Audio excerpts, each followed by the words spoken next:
오늘 제목은 기독교적 부모 공경입니다. 원래 우리나라는 효성이 지극한 나라였어요. 저 어렸을 때에 초등학교 다닐 때에 학교에 큰 돌에다가 충효 그렇게 써놓고 우리는 초등학교를 다녔어요. 그래서 우리나라의 그 옛날부터 내려오는 문헌에 보면은 효도에 관한 글들이 참 많이 기록되어 있어요. 여러분 서울에 가면은 효자동이라고 있습니다. 근데 이 효자동이라고 부르게 되는 유래가 있어요. 어떤 할아버지가 손자와 이렇게 잠을 잤어요. 할아버지가 되면 손자가 그렇게 이쁘다고 그래요. 그래서 어떤 할아버지는 이럴 줄 알았으면 손자부터 날 건데 그랬다고. 너무 손자가 귀여우니까. 그러니까 이제 주무실 때에 아버님 기쁘게 해드리려고 갓난아이를 시아버지 방에다가 함께 자게 했어요. 그런데 이 시아버지가 주무시는 동안에 모르고 이 아이를 깔고 자가지고 이 아이가 죽었어요. 이 아이의 어머니가 가서 그 아이를 보니까 죽어 있어요. 근데 시아버지가 이 깔아 뭉개갖고 죽인 거예요. 그래서 이 며느리가 혹시라도 아버지가 알까 봐서 모르게 그 죽은 아이를 데리고 나왔어요. 그래가지고 자기 남편에게 이야기를 했어요. 이래해서 이 아이가 죽었다고. 그 이야기를 듣던 이 남편이 아이의 뺨을 아주 그냥 싸대기를 때리면서 이 불효자식아, 어떻게 그렇게 아버지의 마음을, 할아버지의 마음을 아프게 했느냐 하면서 뺨을 막 세게 때렸다고 그래요.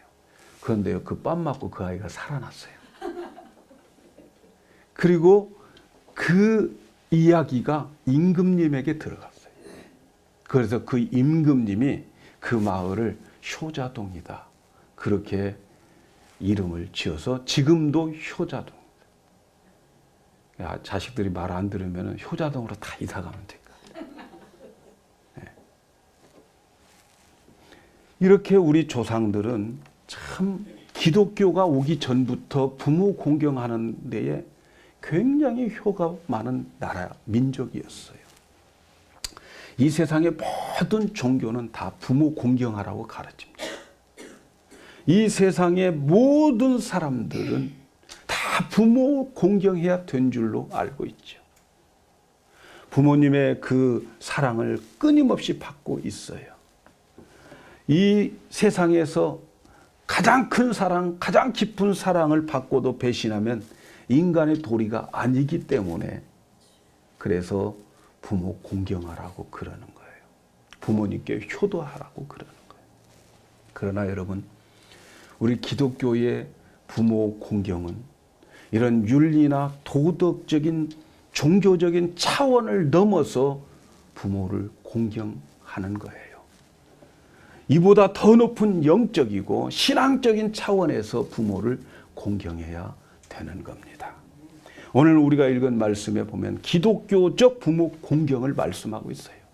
세상의 모든 사람들이 다 부모 공경하라고 가르치고 모든 종교가 가르치고 모든 도덕 윤리가 가르치고 있지만 그래도 기독교적 부모 공경을 우리는 배워야 됩니다.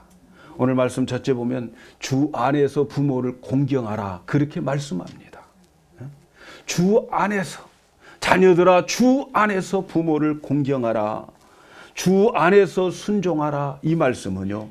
주 안에서라고 하는 말은 신앙적인 차원에서 믿음적인 차원에서 순종하라는 거예요.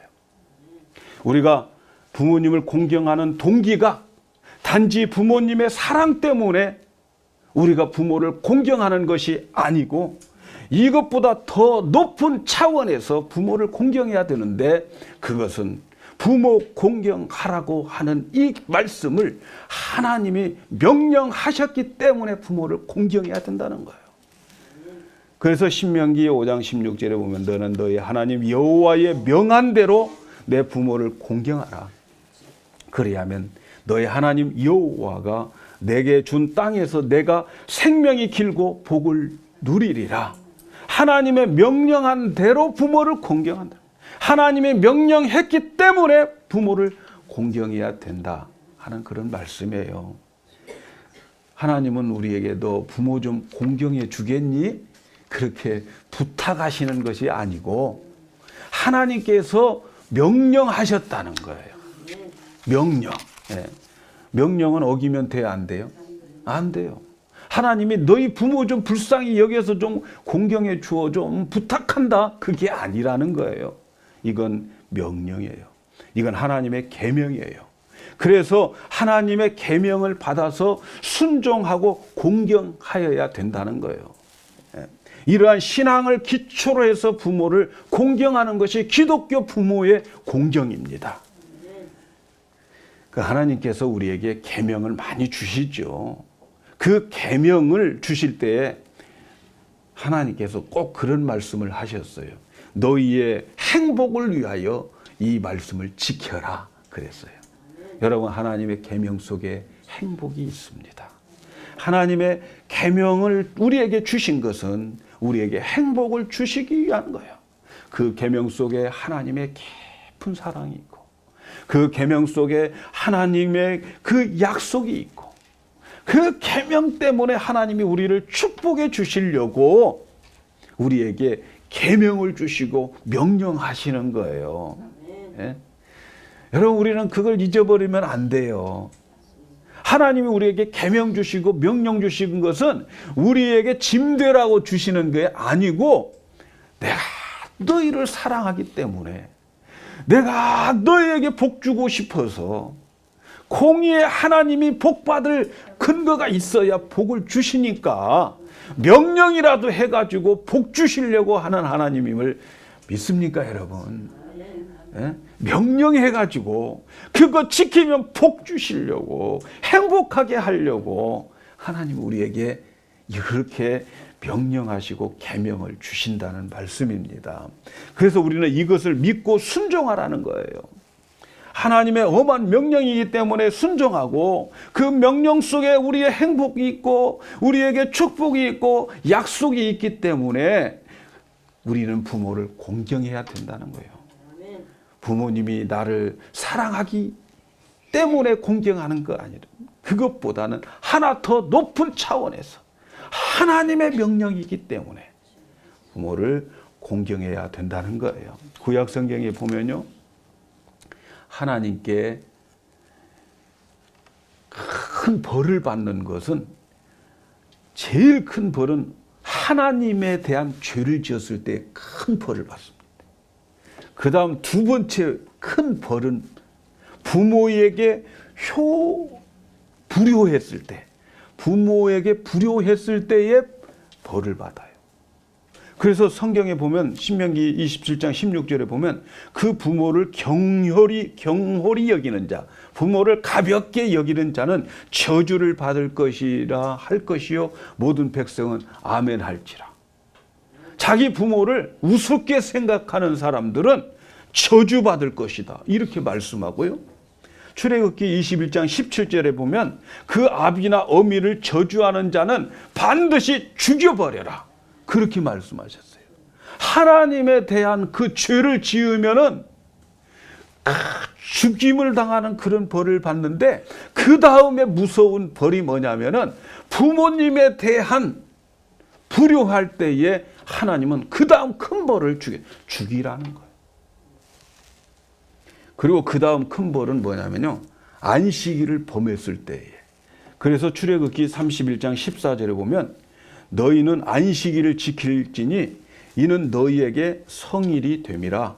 무릇 그날을 더럽히는 자는 죽일지며 무릇 그날에 일하는 자는 그 백성 중에서 그 생명이 끊쳐지리라.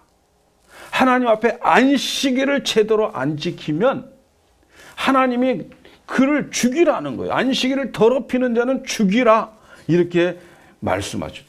안식일 지키는 것을 엄하게 말씀하세요.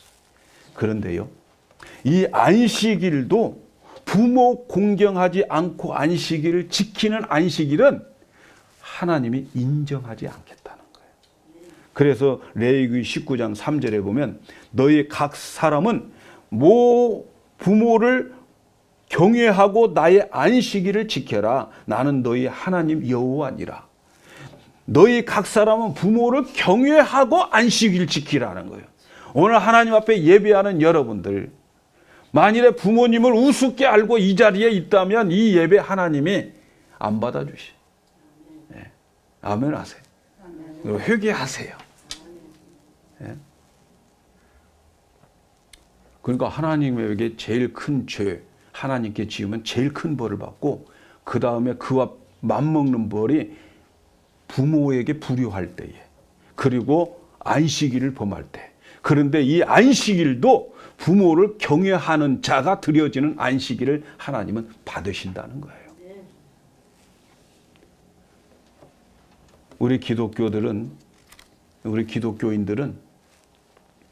부모님을 기쁘게 하기 위해서 부모님을 공경하기 이전에 그 순종이 먼저 하나님을 기쁘게 하기 위한, 거기에서부터 이 계명이 지켜져야 돼요.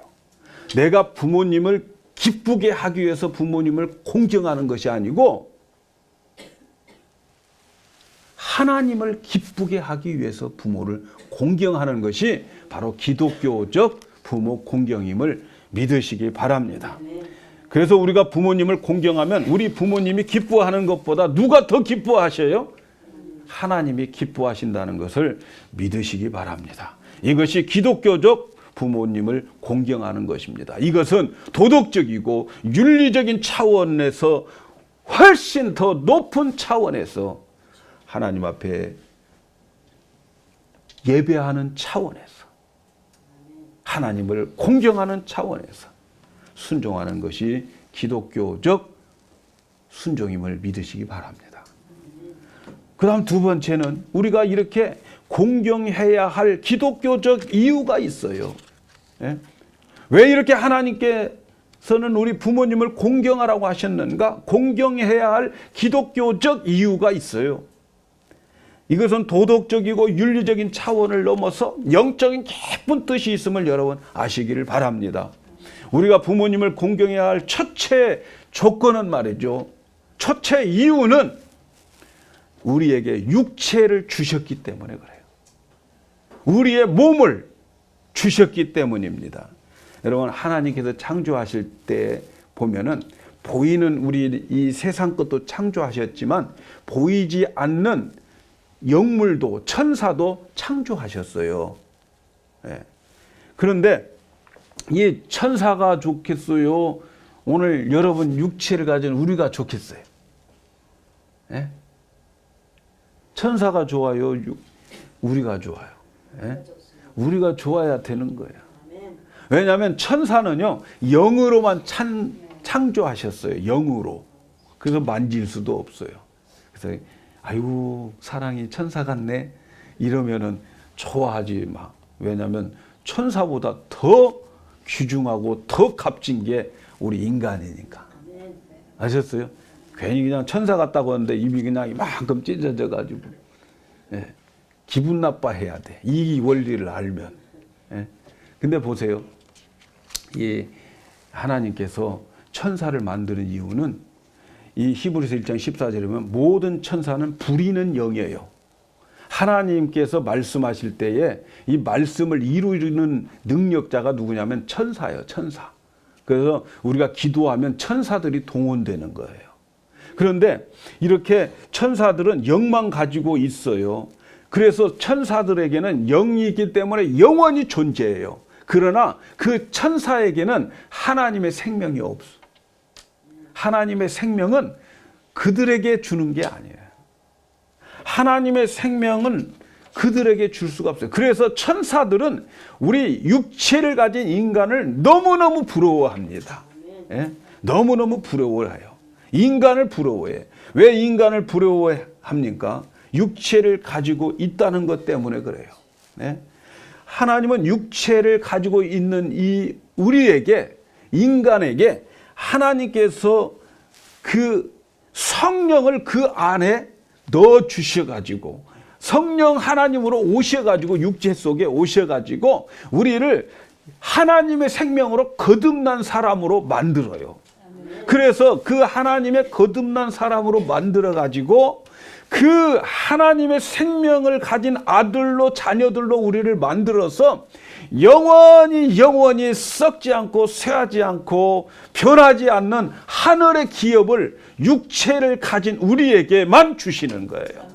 그래서 천사들은 얼마나 우리를 부러워하는지 몰라요. 왜 우리를 부러워하느냐 하면은 육체를 가지고 있는 이 인간들이 하나님의 엄청난 복을 받고 있다는 것을 이 천사들은 알기 때문에 부러워하는 거예요.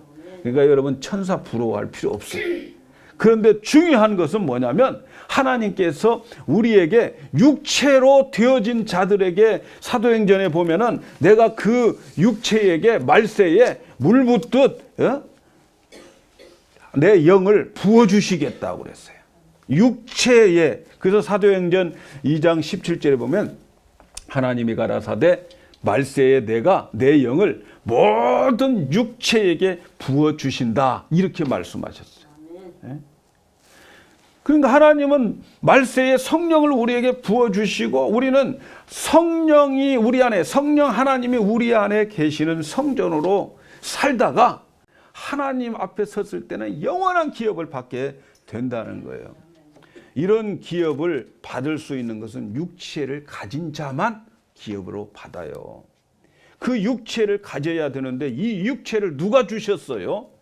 나의 부모님이 주셨다고요. 여러분, 우리가 우리의 부모님에게 감사해야 될 것은 부모님에게 순종하고 공경해야 될 이유 중에 하나는 나의 부모님이 나에게 육체를 주셔서 영원히 변치 않고 썩지 않는 하늘의 기업을 주시기 위해서 나에게 육체를 주셨어요. 그래서 그 부모를 공경하고 순종해야 되는 것이 기독교적 공경인 것입니다. 아멘. 가끔 말이죠. 아버지 이렇게 가난하려면 왜 나 낳았어? 그렇게 말하는 사람이 있어. 예? 옛날에 어떤 가수가 가엾은 어머니 왜 나를 낳으셨나요? 그런 노래가 있었어. 예? 여러분, 이 땅에 수백억을 나한테 물려줘도 그것은 전부 그림자고 없어질 것들입니다. 진짜 복은 영원한 천국에 있는 성원이 변치 않고 쇠하지 않고 썩지 않는 그것이 나의 기업이고 그것이 나의 살아가야 할 이유입니다, 여러분. 이 땅에 자식들에게 남겨줘 보세요. 3대 못 간다고 그래. 3대 못 간다고. 그런데요, 우리 예수 믿는 사람들은 내가 낳은 자식들이 예수 믿고 하나님 말씀 안에서 거하게 되면 영원한 하늘의 기업을 주는 것을 믿으시고 자신 있게 자녀들에게 말씀으로 가르치기를 축복합니다. 아멘. 나에게 부모님이 육체를 주신 것이 얼마나 감사한데 말이죠. 하늘의 기업을 주기 위해서 그랬는데 그 하늘의 영원히 변치 않는 그 기업을 주신 부모님을 불효한다면 그래서 하나님은 참을 수가 없다는 거야. 그래서 죽여버려라. 이렇게 말씀하는 거예요. 또 우리가 부모님을 공경해야 할 이유 중에 하나가 뭡니까? 이 세상에서 부모님은 나를 제일 사랑하시는 분입니다. 하나님의 사랑을 부모님을 통해서 가르쳐 주는 거예요. 부모님이 나를 사랑하는 그 사랑은 하나님이 나를 사랑하는 그 사랑에 더 값진 몇 배가 더 하나님이 나를 사랑하고 계심을 믿으시기 바랍니다. 부모님 사랑 곱하기 한 1억 승을 하셔야 돼. 아시겠습니까? 부모님이 나를 그만큼 사랑하심을 여러분 느낍니까? 하나님이 나를 사랑하심은 그것에 1000배, 10,000배 더 사랑하심을 믿으셔야 되는 거예요. 그래서요, 부모님은 하나님의 사랑을 그대로 전달해. 아무리 미워도 내 자식이야. 아무리 약을 올려도 내 자식이고, 그렇습니다. 그 사랑을 우리가 알고 그 사랑을 깨달을 수 있어야 돼요. 그래서 여러분, 인간 중에서 제일 큰 죄는 무슨 죄냐? 사랑에 대한 배신입니다. 사랑에 대한 배신. 높은 사랑, 더 귀한 사랑을 배신한다면 더 용납할 수 없는 거 아닙니까? 더 높은 사랑, 더 귀한 사랑을, 부모의 사랑을 우리가 배신한다면 더 용서받지 못하는 거 아닙니까? 오늘 바로 부모님의 사랑을 깊이 깨닫고 감사하는 날이 되기를 축복합니다. 아멘. 그래서 오늘 말씀에 보면 우리가 부모님께 효도하는 것은 당연한 일이라는 거예요. 오늘 말씀에 보면 자녀들아 너희 부모를 주 안에서 순종하라, 이것이 옳으니라. 이 말씀은 당연하다라는 말이에요. 부모 순종하는 것, 부모님께 효도하는 것, 옳다, is right, 옳은 거예요. 당연한 거예요. 당연하다고 하는 것은 무슨 말입니까? 부모 순종하는 거, 공경하는 것이 마땅하다는 말이 무엇입니까? 효도는 선행이 아니라는 거예요. 효도는 선행이 아니고 당연히 인간으로서 해야 할 일이에요. 지극히 당연한 일이에요. 마땅히 해야 할 일이에요. 이게 아니면 인간이 못 되는 거예요. 그래서 내 부모에게 순종하고 공경하는 것은 당연한 거예요. It's right. 문제는 그 마음 자세가 문제예요. 무슨 큰 일이나 한 것처럼, 무슨 굉장한 선행이나 한 것처럼 효도를 생각하는 것은 너무너무 잘못된 생각이에요. 효는 말이 없어요. 효자는 내가 효자라고 말할 수가 없어요. 당연한 일을 할 뿐입니다. 그래서 효는 주는 사랑이 아니고 받는 사랑에 대한 마땅한 태도입니다. 여러분, 인간과 동물이 다른 점이 뭡니까? 많은 사람들이 모성애다 그러는데요. 근데 동물들은 어렸을 때 어미를 따라요. 그리고 어미는 어렸을 때에 잘 보살펴줘요. 정말 모성애가 얼마나 강한지 몰라요. 그러나 동물들 가만히 보세요. 그것이 조금 크면 물어버려요. 어미가 새끼 물어버리고 새끼가 어미 물어버립니다. 먹고 놓으면 어미하고 싸워. 커가지고는. 그게 동물이에요. 인간의 다른 점이 뭡니까? 동물은 새끼 때 사랑합니다. 아주 어렸을 때 사랑합니다. 호랑이도 제 새끼를 사랑합니다. 그러나 크면 물어버려요. 필요 없으면 물어버려요. 결국 인간의 인간됨이라고 하는 게 뭡니까? 나이가 들면 들수록 부모를 더 공경하는 거예요. 세월이 가면 갈수록 더 높이 깊이 사랑을 깨닫고 알아가는 거예요. 이게 인간됨이죠. 이것이 인간이죠. 그래서 나이가 들면서 부모를 효도하는 거예요. 이거 동물과 다른 거예요. 그래서 우리는 효도는 당연한 것입니다. 선행이 아니에요. 효도는 마땅히 해야 할 우리의 본분인 것을 믿으시기 바랍니다. 그래서 성경에 보면은 이 부모를 마땅히 공경하라는 거예요. 공경. 공경이라고 하는 말이 뭡니까? 이게 공경이란 말이 너무 중요해요. 여러분, 우리 인간이 살아가는 데 있어서 세 가지 종류의 사랑이 있다고 그래요. 첫째는 나보다 못한 자를 불쌍히 여기는 그런 사랑이 있어요. mercy라고. 그런 불쌍히 여겨서 사랑하는 사랑이 있어요. 또 어떤 사랑은 나와 똑같은 수평적 위치에서 사랑하는 거예요. 이런 것은 친구 사랑이라고 말할 수 있어요. 프렌드십. 나보다 못한 사람을 사랑하는 것은 긍휼이라고 말할 수 있어요. 그러나 나와 똑같은 위치에서 사랑하는 것은 친구의 사랑이에요. 그런데 나보다 상대방을 더 높이는 마음에서 사랑하는 것은 공경이에요. 공경.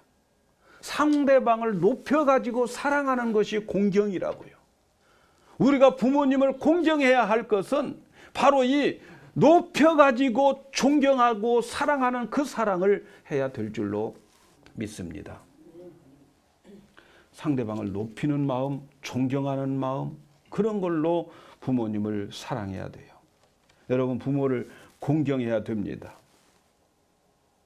오늘날 부모를 공경해야 되는데 부모님이 나이가 많이 먹어가지고 늙어서 불쌍히 여겨서 하는 공경은 공경이 아니에요. 부모님이 나이 먹어서 활동도 제대로 못하고 잡수시지도 제대로 못하고 너무 나이 먹어서 보니까 불쌍하게 보여서 부모님을 공경하는 것은 공경이 아니에요. 높이는 마음이 있어야 돼요. 존경을 겸해서 사랑을 해야 된 아멘.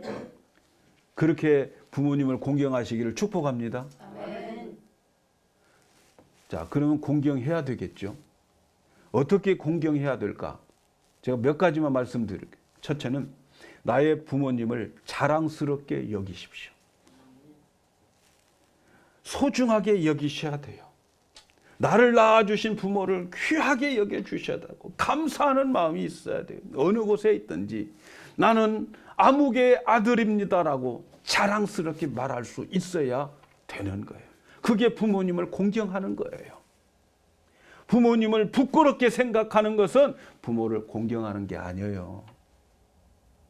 여러분, 저는 정말 뼈아픈 추억이 있어요.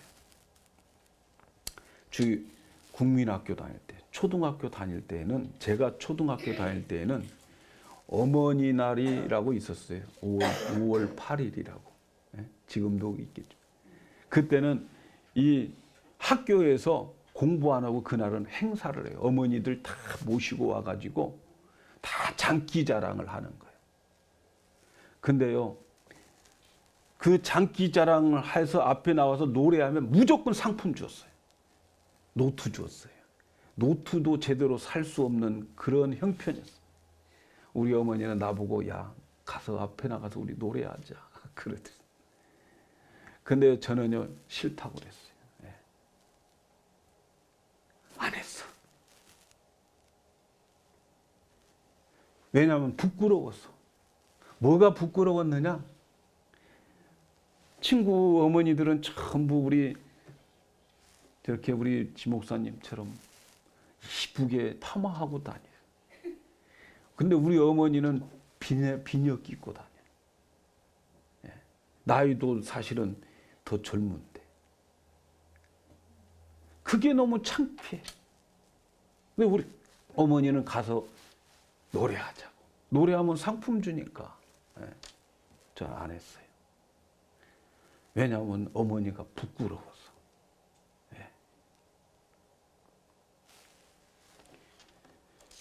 참 지금 그 후에 이제 제가 깨달은 게 있죠. 아, 우리 어머니가 비녀를 끼고 다니는 이유가, 비녀 끼는 분들은 여러분 아시죠? 머리를 이렇게 기릅니다. 그래가지고 가끔 동네에 가발 공장에서 머리카락 사러 오는 분들이 계셔. 그때 조금씩 솎아가지고 팔아가지고 돈 만들었어요. 돈이 없어서 비녀를 끼고 다녔어요. 저는 그걸 부끄럽게 생각했어요. 그런 불효자가 오늘 효도를 외치고 있어요. 목사가 돼가지고.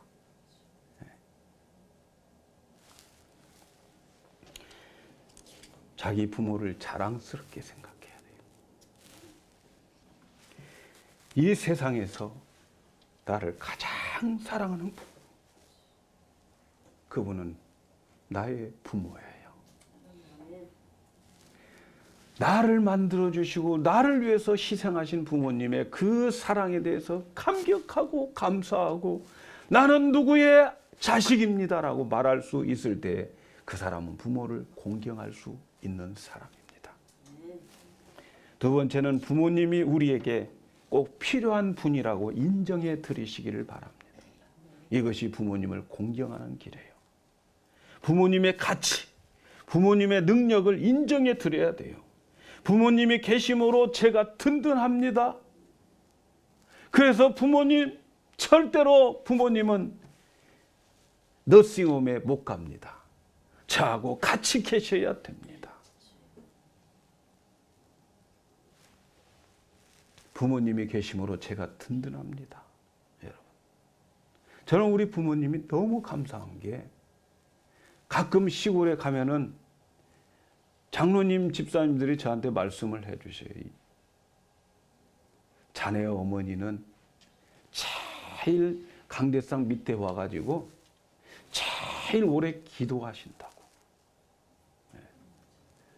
제가 오늘 또 여러분과 함께 은혜롭게 살아가는 것은 부모님의 기도입니다. 그래서 만나뵈려고 그래요. 용서해 주세요.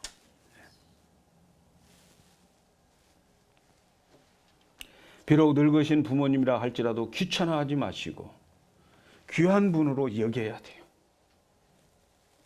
그분이 그렇게 늙으신 것은 평생 나를 뒷바라지하면서 늙으셨다는 것을 여러분 이해하셔야 돼요.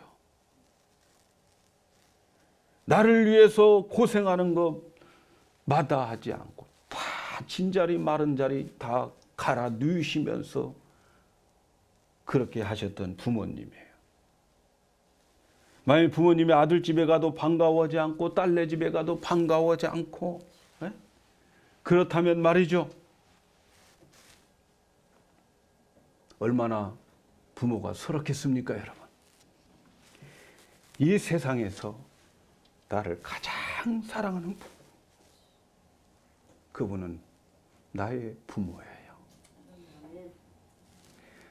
나를 만들어주시고 나를 위해서 희생하신 부모님의 그 사랑에 대해서 감격하고 감사하고 나는 누구의 자식입니다라고 말할 수 있을 때 그 사람은 부모를 공경할 수 있는 사람입니다. 두 번째는 부모님이 우리에게 꼭 필요한 분이라고 인정해 드리시기를 바랍니다. 이것이 부모님을 공경하는 길이에요. 부모님의 가치, 부모님의 능력을 인정해 드려야 돼요.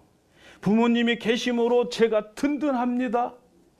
제가 어떤 글을 읽었는데 너무 슬프더라고요. 아들 하나밖에 없는 아들을 서울로 공부시켰어요. 좋은 대학 들어갔어요. 좋은 며느리 맞이했어요. 그래서 그 며느리와 그 아들이 추석 때 설날에 집에 올 때면 얼마나 뿌듯해했는지 몰라요. 그런데 어느 날 할머니가 먼저 돌아가셨어요. 그전에도 어머니, 아버지 고생했으니까 이제 우리 서울로 올라와서 함께 살아요. 야, 우리가 산다면 얼마나 더 살겠느냐.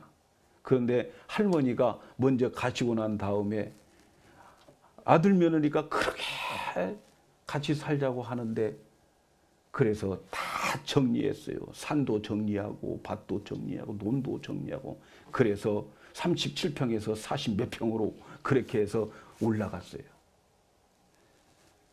1년 지나고 아들은 이렇게 과장에서 부장으로 이렇게 승진하는데 어느 날 일찍 왔더니 며느리 오고 자녀 오고는 전부 없고 아버지도 안 계시는 거예요. 근데 조금 있다가 아버지랑 같이 외식하러 가셨거니 했는데 아버지 안 오시는 거예요. 보니까 아니 아버지랑 같이 안 갔어? 누구하고 갔어? 그랬더니 우리 딸하고 그리고 우리 강아지하고 갔다 왔지. 그러는 거예요. 아버지가 안 계셔요. 아버지 방에 가가지고 할아버지 방에 가가지고 보니까 아무것도 없는데 글자가 이렇게 써 있어. 3번아 잘 있어라. 6번은 간다. 그래. 도대체 이 암호가 무슨 암호인지 모르는 거야. 그래가지고 직장에 가서도 야 이게 무슨 말이냐고 물어봐도 모르고 집에 안도 모르고 아버지는 안 오시는 거야 그 다음부터. 그런데 그렇게 아버지가 궁금하고 그런 차에 어떤 노인 한 분이 찾아왔어요. 그 노인 한 분이 찾아와 가지고 아버님이 요즘 우리 바깥 출입이 안 계셔서 내가 아버님 만나러 왔다 그랬어요. 그랬더니 아버님 안 계신다고 그러니까 깜짝 놀라요. 그런데요, 제가 아버지 방에 가봤더니 3번아 잘 있어라, 6번은 간다. 이렇게 써 있는데 도대체 이 말이 무슨 말인지 모르겠어요. 그런데 할아버지가 한참 생각하더만 그 자네 아버지가 늘 그렇게 말씀하셨네. 우리 집에서는 1번이 며느리고 2번이 딸이고 3번이 아들이고 4번이 강아지고 5번은 가정주부고 6번이 자기라고 그러더래. 그러니까 3번아 잘 있어라, 6번은 간다. 3번이 누구요? 아들아 잘 있어라, 6번은 간다. 할아버지가 하시는 말.